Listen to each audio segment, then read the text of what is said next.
entitled this one, Heavenly Music. As a boy growing up in the Adventist church, every meeting I went to, whether it was camp meeting or whatever type of meeting, it might be a youth rally, we had the most beautiful music. Most of the time the King's Herald Quartet were there, and there was nobody like them. I learned later they sang 8 hours a day. So when they sang together, it was really beautiful.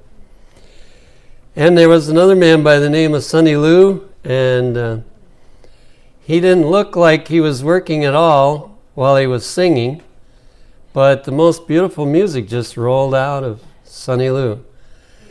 And there were others that I don't remember. But there has come a change in the Adventist church. And I am concerned about it. And I want to share with you some things in regard to music. Now, the most important thing to me, of course, is the music that happens here at church.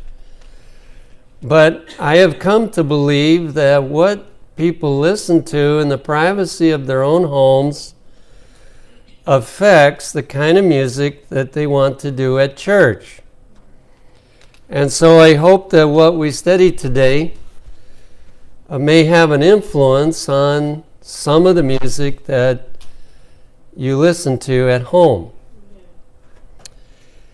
In the beginning, all there was heavenly music, because music started long before this earth was created.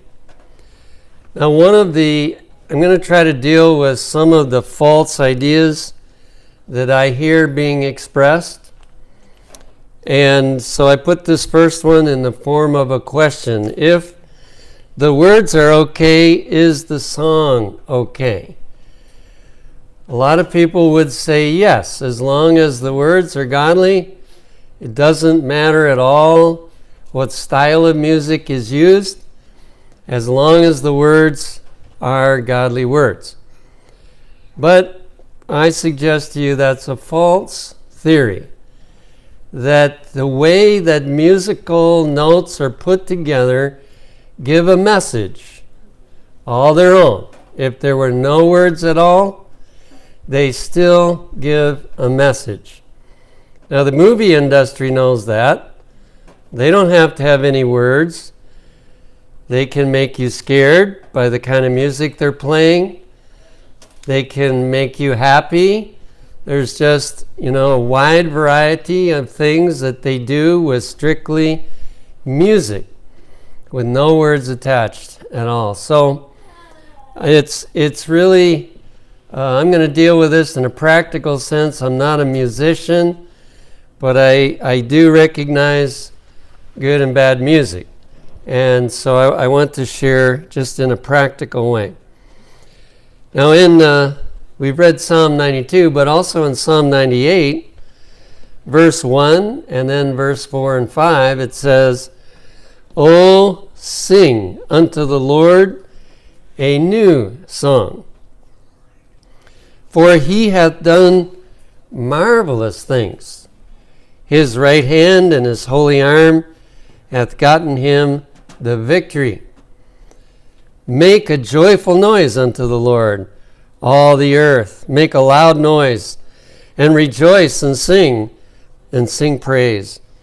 Sing unto the Lord with the harp and the voice of a psalm, with trumpets and sound of cornet. Make a joyful noise before the Lord the King." So, singing is a very important part of what the Bible teaches us. And the purpose of singing is outlined here so well, to bring glory to God for all of the wonderful things that He has done for us. Also, in the future, we see that singing will be a part of our life. In Revelation 14, 2 and 3, it says, I heard the voice of harpers harping with their harps. And they sung as it were a new song before the throne and before the four beasts and the elders.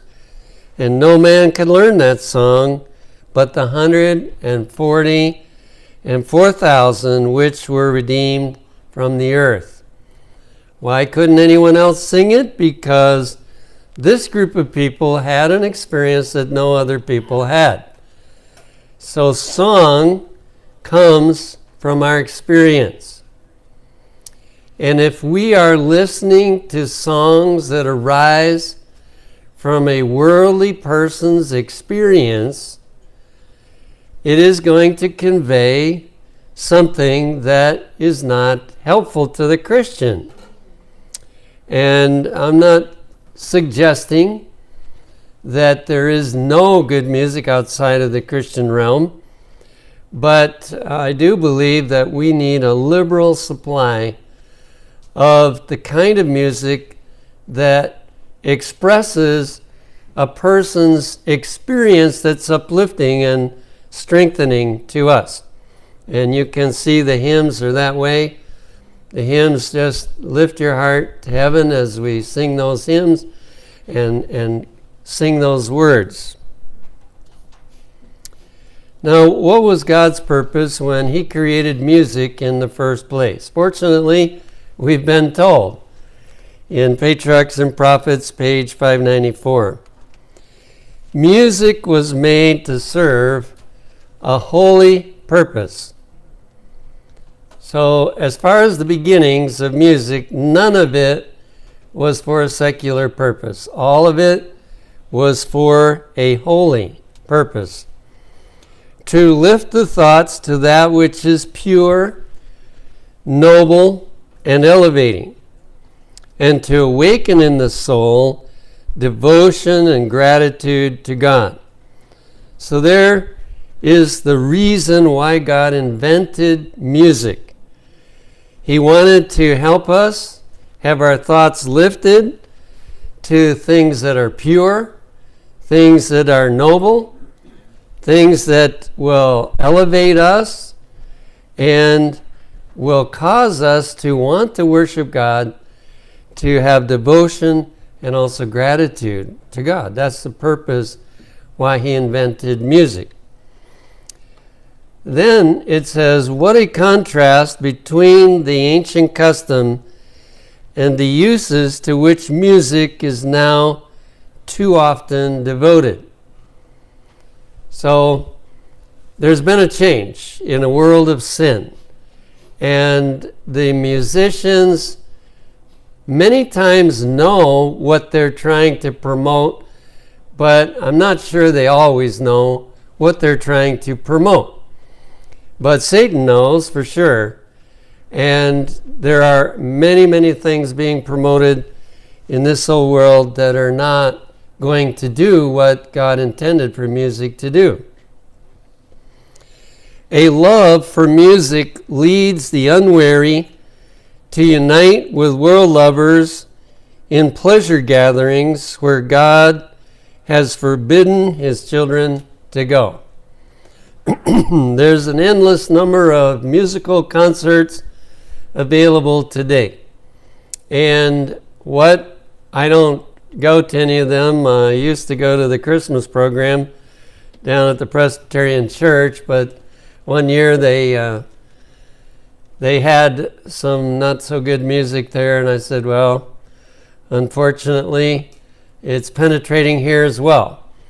But it's hard to find places that you can go, and sometimes the concert is pretty good, except for 2 or 3 that are not good.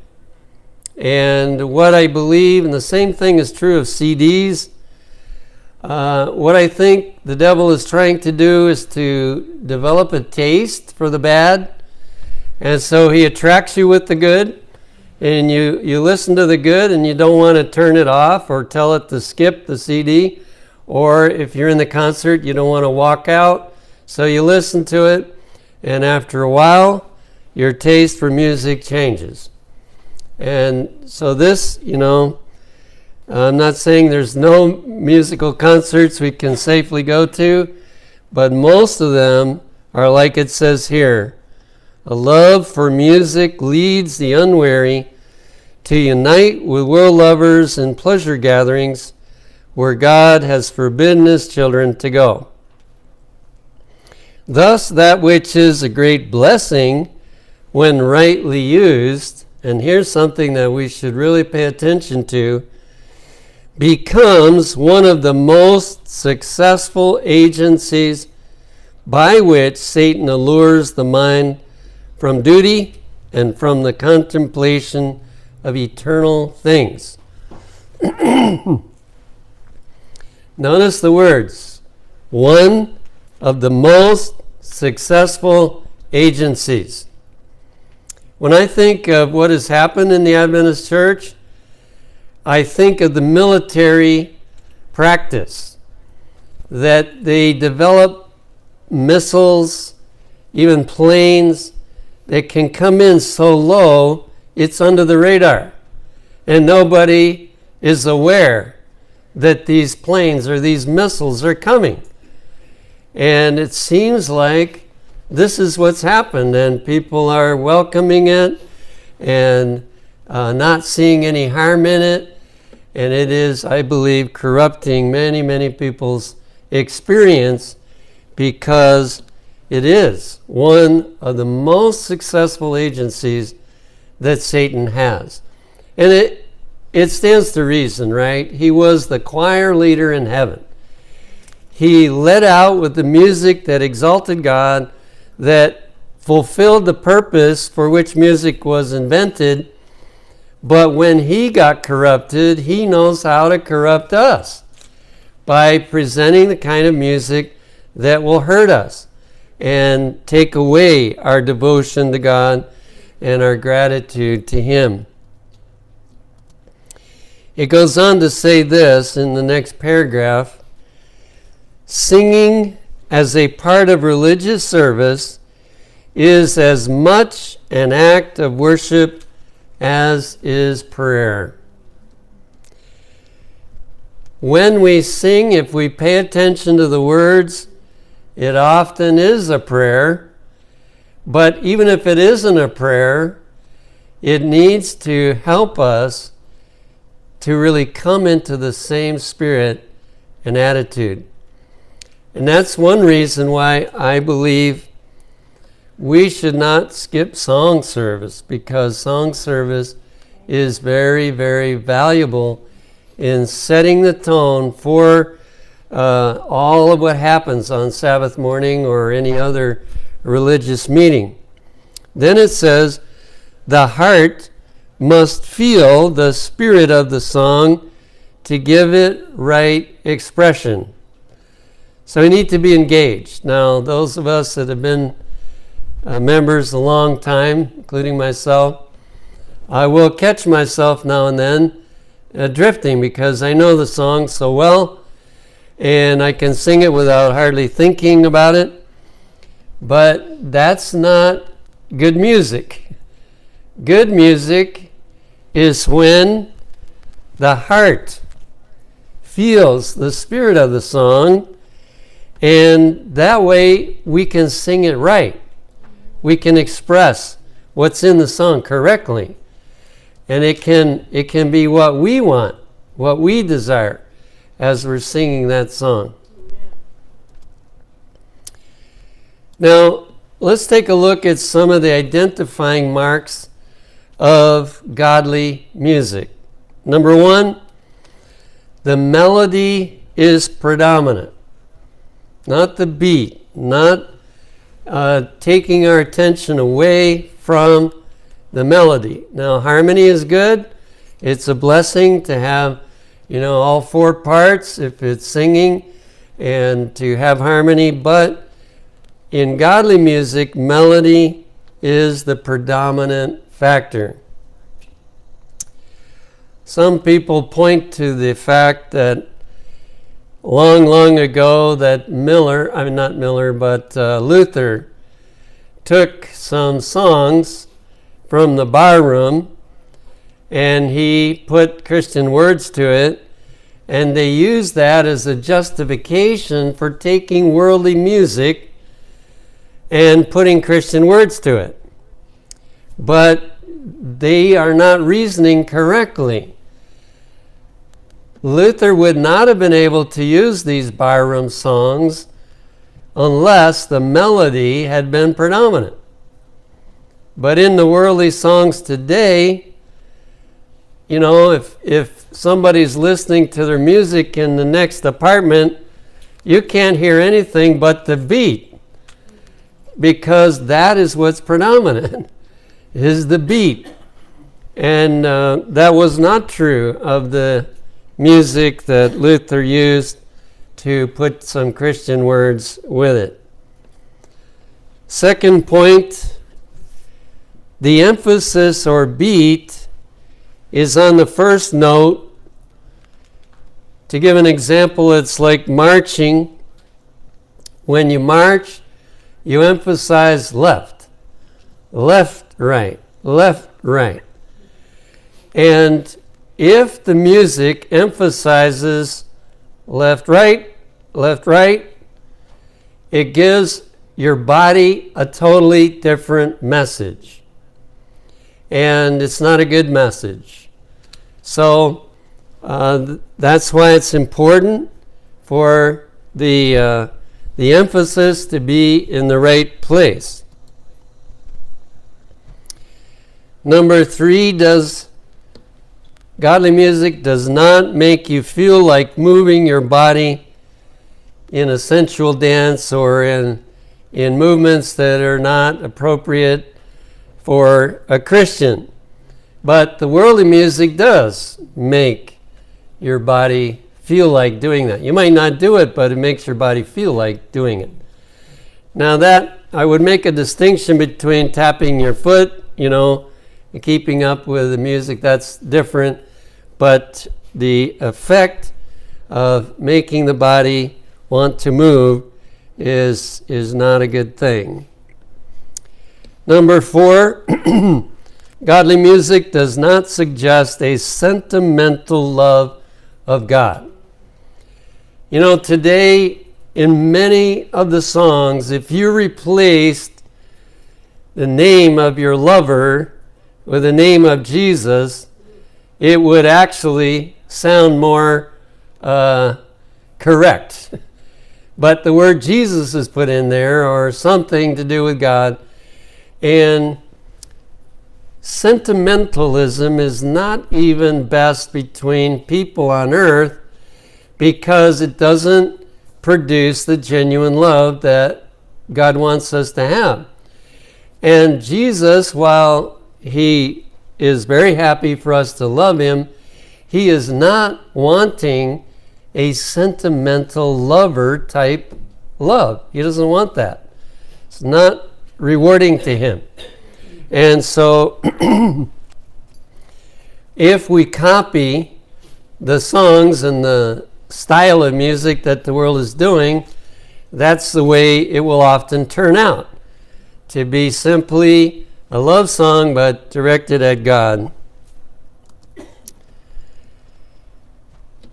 Also, in order for it to be godly music, the words do matter, and they need to be doctrinally correct. If they're not, and unfortunately, there are even some hymns in the hymnal that are not doctrinally correct. I'm not sure why they didn't recognize it.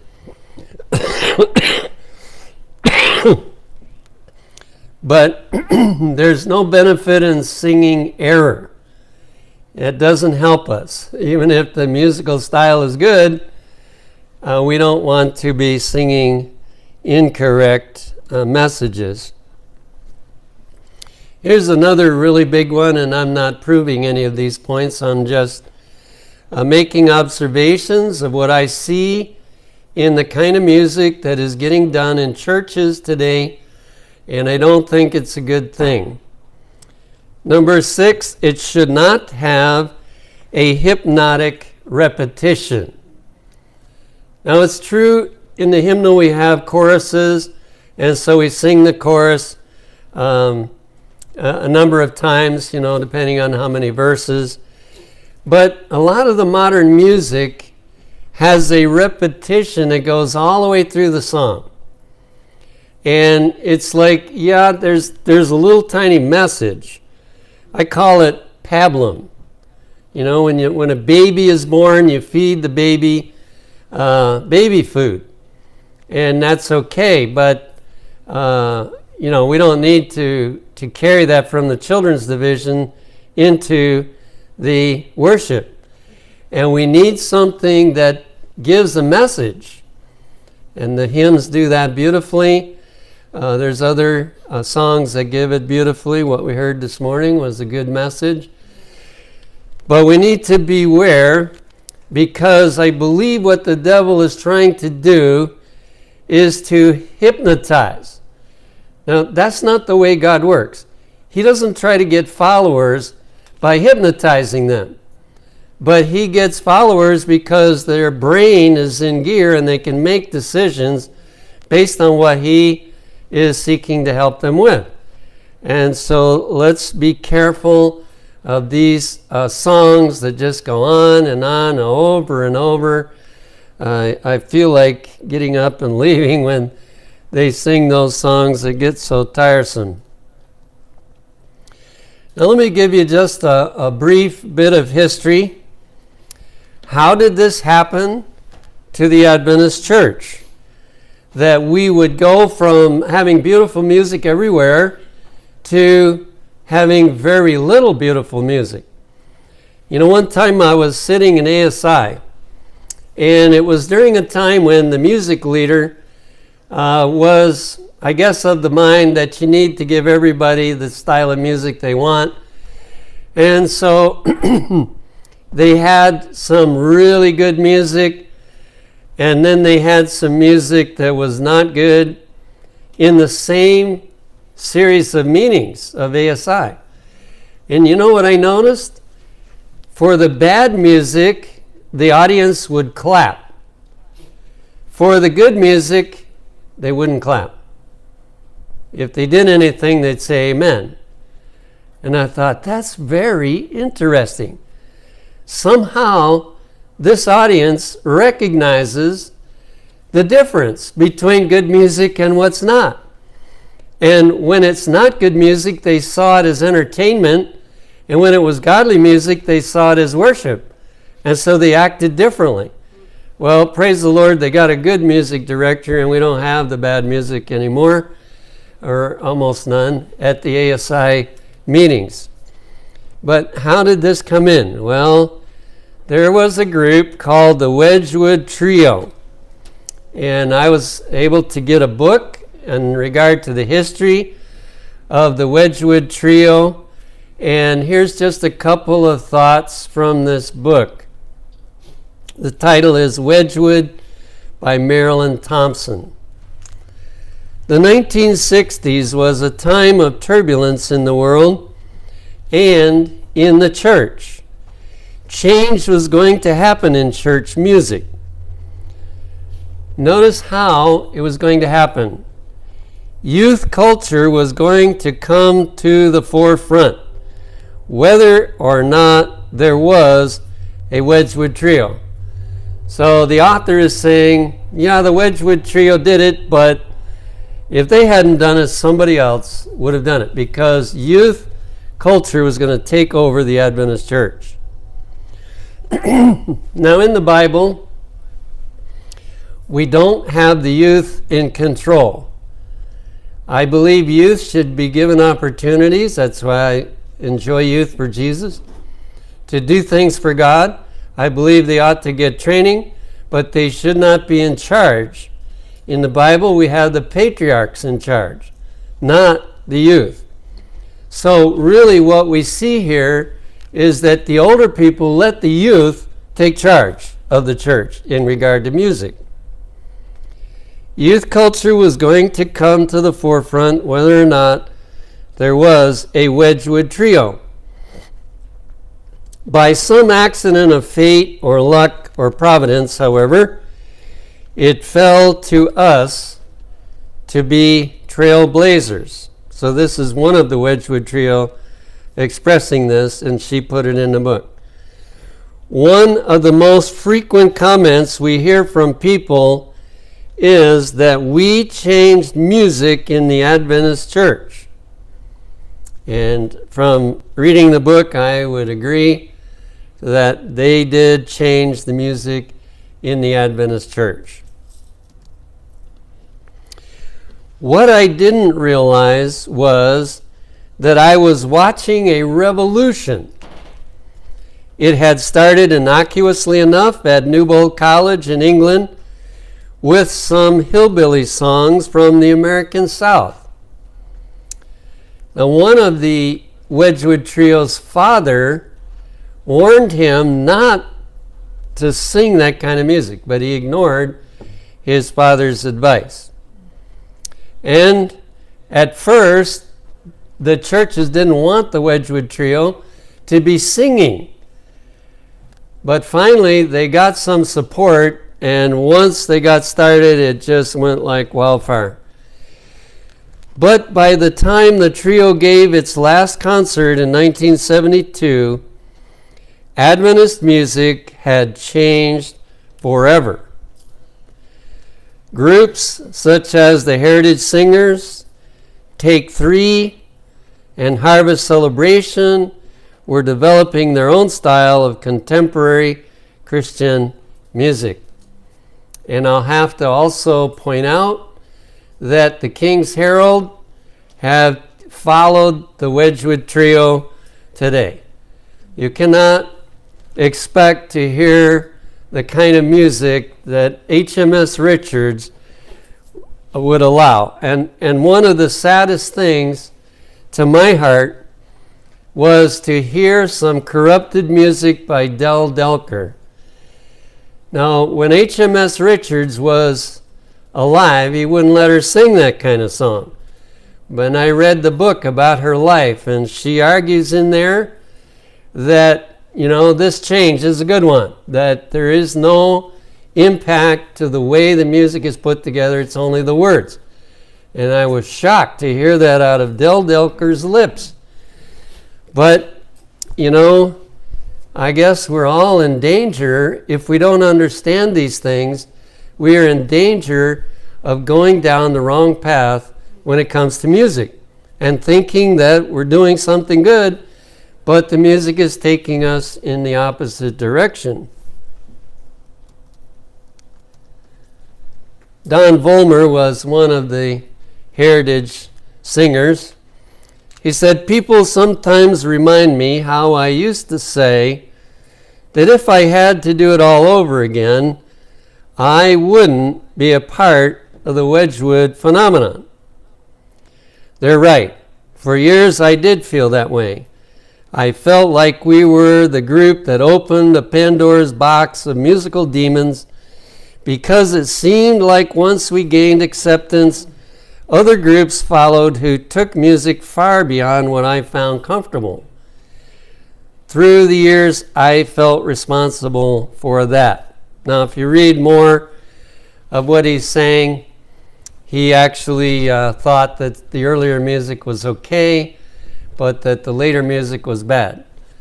However, he did apparently realize that they had damaged the Adventist church in regard to music. Here's another Adventist musician stating his opinion. "The Wedgwood Trio was the beginning of starting us on a road downward to copying what the world is doing in music." So, today, if we were to listen to the Wedgwood Trio and to their earlier music, perhaps of some of these other groups, we would be in danger of saying, "What's wrong with that? I don't see anything wrong with that." Because music has progressed since that time to be so far worse, and we have been conditioned by the music of our day. But fortunately, someone who was a musician was asked by the church. Once church leaders began to see what was happening in the Adventist church about music, they wanted some research to be done and something to be presented to the Adventist church. Now, it did get presented both in the Ministry Magazine and in the Review and Herald, but essentially the church did not listen to it.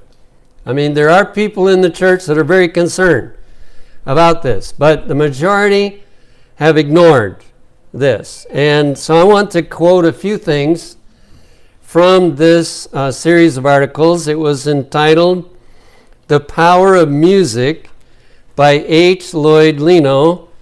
When he prepared these articles, he was the director of the music department, Antillean College, Puerto Rico. And he wrote this 4-part article in the Review and Herald back in 1976. It's probably still available. If you get the review, you can probably go online and read those articles. Here's just a few things to stir our thinking.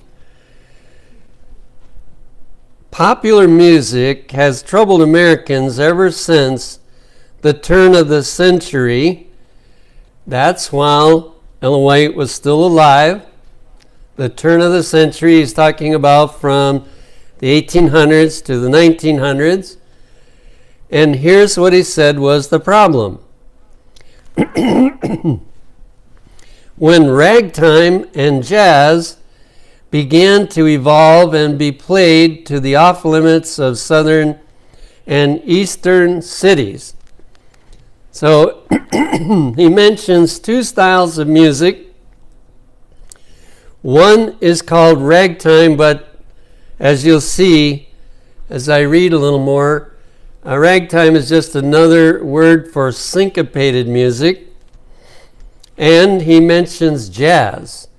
And I found an article where Tommy Dorsey, who was a Christian, was the one that the devil used to bring it into the church. Not the Adventist church, because he wasn't an Adventist, but brought jazz into the church as an acceptable style of music.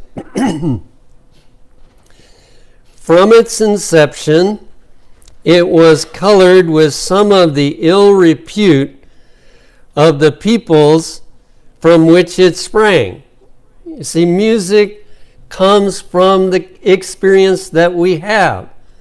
And the people that hatched up these styles of music did not have a Christian experience. And ever since, many people have worried over the vulgarizing and immoralizing influences of the wild new music. Now today, syncopated music and jazz, at least the earlier jazz, would probably not seem very bad because we've been conditioned. Now we have an insight into how God thinks about syncopated or ragtime music. And the reason is we have this quote from Adventist Home, page 514. One was seated at the instrument of music, and such songs were poured forth as made the watching angels weep. That's syncopated music. That's ragtime music. That was the first step that the enemy took religious people. He took them that step, and that's what was commented on before Ellen White passed away. Now, she couldn't say anything about rock music, rap music, or any of the more modern ones because they didn't exist during her day. But that type of music did. Going back to the article, it says, history bears out the accuracy of this statement with one exception: the dating of ragtime. According to the black music historian Eileen Southern, piano ragtime developed during the years 1865 till 1875. So right in the middle of Ellen White's main career. This kind of music started to come in. But notice, what kind of music was it? The term rag was used synonymously with the word syncopation. Now, those that are musicians tell me, and I accept it, that just because a song has occasional syncopation doesn't make it bad. But it's when it becomes predominant, when it becomes frequent. That's when the problem develops. According to Southern, the fusion of the blues and ragtime with the brass band and syncopated dance music resulted in the music called jazz. Now what we're seeing here is a step-by-step process that is headed by Lucifer himself. He knows that we're not going to give up good music overnight, and so he starts little, and then when we get used to that, he brings in something worse, and when we get used to that, he brings in something even worse.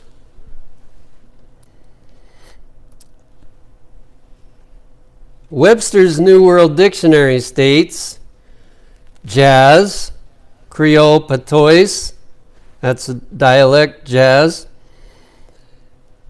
It says it's a sexual term applied to the Congo dances in New Orleans.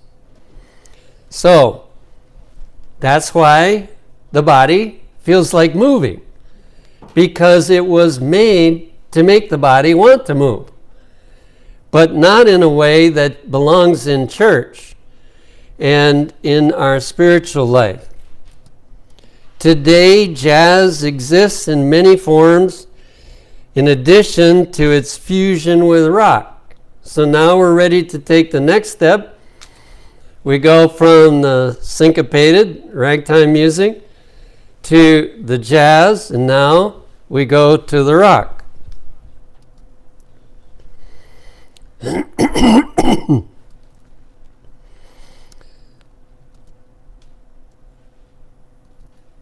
Now, we have both hard rock and what's called soft rock. And in general, I don't think the hard rock music is being brought in to the church, but the soft rock is the one that's being brought in. But I was really interested in what he had to say about soft rock. A more subtle influence is produced by the lower volume soft rock and swing beat. These have a milder but no less real effect. The listener is mildly sedated, lulled into a dreamy state of mindless enjoyment where the conscience is relaxed or completely dormant. So, it is music to prepare people to do things that they would never do if they hadn't listened to that music. And of course, one of the places where people like to listen to that music is when they're dating and when they're going with somebody and they listen to that music, and it prepares them to do things that they ought not to be doing. So as we look, and this has just been a very brief covering of some of these things, but we can see that the devil has stolen a march on us. So this past Sunday we had a board meeting, and I talked to the board just to find out how this church feels in regard to music, and I was very happy to find out that they believe what I've shared with you today. And I have felt a desire that any church that I am pastoring, to keep that church from having the wrong kind of music, because I understand how damaging the wrong kind of music is. And so I'm very thankful that we have the support of the church board And my wife does most of the arranging, but together we will seek to have only the kind of music that fulfills the purpose for which God invented music in the first place. It always seems a little hard if someone wants to do music that does not meet the godly standards. But it's not our desire to hurt anybody's feelings or to say that, you shouldn't be allowed. That's not our interest. But we want to protect so that the church and everyone that comes to the church will not get the idea that this bad music is okay. If it's allowed one time for music that is not godly, everyone that's there thinks, well, maybe that kind of music is okay. And so we have to guard that area today. I wish we didn't have to. For that reason, I don't invite people to give concerts very often. I do ask them, if I've had some interesting experiences, like a person wanted to give a concert at Wildwood, so I said, well, let me have some of your music, and they sent me some good stuff. So I said, come ahead. But when they got there, they sang some of the bad music. And so I learned from that, and what I tell them now is, you give me the music that you're going to do. And if it meets the standard, then you can come. Most of them get mad and they don't come after I say that. There was one lady that I had heard sing for a long time, and I really liked her music. And so she wanted to give a concert, and I told her she could do it. And when I listened to the music, I thought, oh no, she has changed her music. So I didn't want to make a scene. I let her finish her concert and just let her go and hope that nothing would ever happen. But a few months later, she called me up. She wanted to come give another concert. I said, your music has changed, and I just don't feel comfortable. Boy, she went up in smoke, and for about 10 years she wouldn't even speak to me. Now she speaks to me. She's gotten over it, but I realize it's a really touchy thing when it comes to the music that people like. But I believe that we should only have godly music in God's house. And so I hope that nobody will be offended. If you do, you can know ahead of time, I'm sorry to offend you, but I feel this is very important at this church to have the kind of music that makes you closer to God after you listen to it than before you listen to it.